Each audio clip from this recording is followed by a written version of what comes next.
Welcome to the Tech Egg. Don't get scrambled. Enjoy the video. You'll start by confirming accounts and connectivity so nothing blocks setup. Open the Google Home app and make sure you're signed into the Google account linked to your speaker. On your phone, verify Apple Music is active and that both phone and speaker share the same Wi-Fi network. Once done, update Google Home and Assistant apps. This prevents compatibility issues. Now tap the plus icon to add a service. This first move triggers the linking flow you'll follow step by step. You'll now perform the core linking. In Google Home, select Add, then Music Services. Choose Apple Music from the list. You'll be redirected to sign in. Enter your Apple ID credentials and follow prompts to grant permission.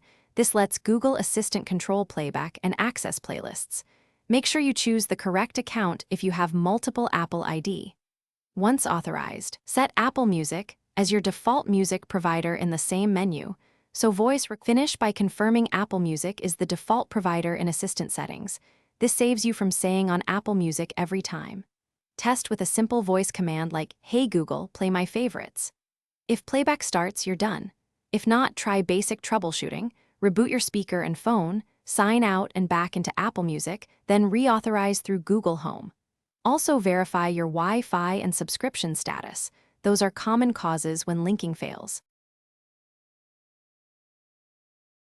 Thanks for watching. Consider subscribing if I helped unscramble your problems.